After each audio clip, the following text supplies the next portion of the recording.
ഓടുന്ന വണ്ടിയിൽ വെച്ച് നടിയെ പീഡിപ്പിച്ച കേസിൽ പൾസർ സുനി അടക്കം 6 പേർക്കുള്ള ശിക്ഷാവിധിക്കായി കേരളം ഉറ്റുനോക്കിയിരിക്കെ 13 വർഷം മുമ്പ് കൊൽക്കത്തയിൽ നടന്ന സമാനമായൊരു കേസ് സോഷ്യൽ മീഡിയയിൽ ചർച്ചയാവുകയാണ്. പരാതിക്കാരുടെ ഭാവനയിൽ ഉദിച്ച കഥയെന്ന് സർക്കാർ പോലും വാദിച്ച സംഭവത്തിൽ ഒരു ഭീഷണിക്കും പ്രലോഭനങ്ങൾക്കും വഴങ്ങാതെ കേസ് അന്വേഷിച്ച് പ്രതികളെ നിയമത്തിന് മുന്നിൽ കൊണ്ടുവന്ന ഒരു IPS ഉദ്യോഗസ്ഥയുടെ ധീരതയും അർപ്പണബോധവുമാണ് വാഴ്ത്തപ്പെടുന്നത്. നിയമത്തിനോടും നീതിയോടും സത്യസന്ധതയും ആത്മാർത്ഥതയും കാട്ടിയ ആ വനിതാ പോലീസ് ഉദ്യോഗസ്ഥയെ കാത്തിരുന്നത് അഭിനന്ദനങ്ങളല്ല, സ്ഥലം മാറ്റമടക്കമുള്ള പ്രതികാര നടപടികളാണ്. 10 വർഷത്തിനു ശേഷം കൊൽക്കത്തയിൽ സമാനമായ സംഭവങ്ങൾ തുടർക്കഥയായപ്പോൾ ആ കേസുകൾ അന്വേഷിക്കാനും നീതി നടപ്പാക്കാനും കോടതി തന്നെ തിരികെ വിളിച്ച ദമയന്തി സെൻ IPS എന്ന ആ ഉദ്യോഗസ്ഥ ഇന്നും ബംഗാളിലെ സ്ത്രീകളുടെ മനസ്സിലെ പെൺപുലി തന്നെയാണ്. ആ പെൺപുലിയെക്കുറിച്ച് അറിയേണ്ട കാലഘട്ടം കൂടിയാണിത്. 2012 ഫെബ്രുവരിയിലായിരുന്നു ആ സംഭവം. രാത്രിയിൽ കൊൽക്കത്തയിലെ പാർക്ക് സ്ട്രീറ്റിലൂടെ ഓടുന്ന കാറിൽ വെച്ച് താൻ ക്രൂര ബലാത്സംഗത്തിന് ഇരയായി എന്ന് ഒരു പെൺകുട്ടി ലോകത്തോട് വിളിച്ചു പറഞ്ഞു. പക്ഷെ കേട്ടവരെല്ലാം അവളെ സംശയിക്കുകയായിരുന്നു. അവളൊരു ആംഗ്ലോ ഇന്ത്യൻ ആയതും അല്പവസ്ത്രധാരണയായതും പാതിരാത്രി മദ്യപിച്ചവളായിരുന്നതുമൊക്കെയാണ് ഈ സംശയത്തിന് കാരണമായത്. സർക്കാരിനെ നാണം കെടുത്താനുള്ള നാടകമായി ഈ സംഭവം വ്യാഖ്യാനിക്കപ്പെട്ടു.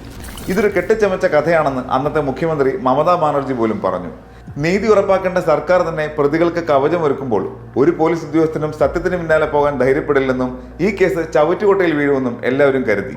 എന്നാൽ നീതി തേടി കരഞ്ഞുകൊണ്ട് ആ പെൺകുട്ടി ചെന്നെത്തിയത് കൊൽക്കത്ത പോലീസിലെ ആദ്യ വനിതാ ജോയിന്റ് കമ്മീഷണറായ ദമയന്തി സെന്നിന് മുന്നിലായിരുന്നു. അപമാനിക്കപ്പെട്ട ഒരു പെൺകുട്ടിയുടെ കണ്ണുനീരിന് ദമയന്തി സെൻ വില കൽപ്പിച്ചു. ഈ കേസ് തെളിയിക്കരുതെന്ന അദൃശ്യമായ കൽപ്പനകൾക്ക് മുന്നിൽ അവർ മുട്ടുമടക്കിയില്ല.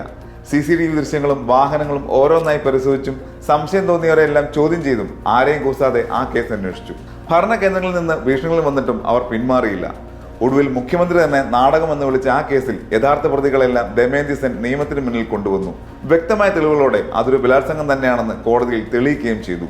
പെൺപുലി എന്ന് വിശേഷിപ്പിച്ച് ഒരു നാട് മുഴുവൻ ദമയന്തിയെ കൈയടിച്ച് അഭിനന്ദിച്ചെങ്കിലും അധികാരികളുടെ ശത്രുവായി മാറിയതിനാൽ അവർക്കെതിരെ പ്രതികാര നടപടികളുണ്ടായി. കേസ് തെളിയിച്ച് 2 മാസത്തിനുള്ളിൽ കൊൽക്കത്തയുടെ ക്രൈം വിഭാഗം തലപ്പത്ത് നിന്ന് ബാരക്പൂരിലെ ട്രെയിനിങ് സ്കൂളിലേക്ക് സ്ഥലമാറ്റം നൽകി. പിന്നീട് ഡാർജിലിംഗിലേക്കും പ്രാധാന്യമില്ലാത്ത അഡ്മിനിസ്ട്രേറ്റീവ് പോസ്റ്റുകളിലേക്കും അവരെ പന്താടിക്കൊണ്ടിരുന്നു. എന്നാൽ വർഷങ്ങൾക്കിപ്പുറം 2022 ബംഗാളിൽ വീണ്ടും സ്ത്രീകൾക്കെതിരെ അതിക്രമങ്ങൾ വർദ്ധിച്ചപ്പോൾ കൽക്കട്ട ഹൈക്കോടതി തന്നെ പോലീസിനോട് ചോദിച്ചു, എവിടെയാണ് ദമയന്തി സെൻ IPS? രാഷ്ട്രീയക്കാരുടെ ഭീഷണിക്ക് വഴങ്ങാത്ത സത്യസന്ധമായി കേസ് അന്വേഷിക്കുന്ന ഈ ഉദ്യോഗസ്ഥ തന്നെ ഈ കേസുകൾ നോക്കണം എന്നും ഹൈക്കോടതി ഉത്തരവിട്ടു. ദമയന്തിയുടെ മധുര പ്രതികാരമായിരുന്നു അത്.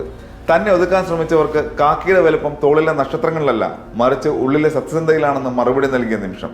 ഇന്നും കൊൽക്കത്തയിലെ സ്ത്രീകൾക്ക് ദമയന്തി സെൻ IPS വെറും ഒരു പോലീസ് ഓഫീസർ അല്ല, ഇരുട്ടിൽ വഴികാട്ടുന്ന വെളിച്ചമാണ്.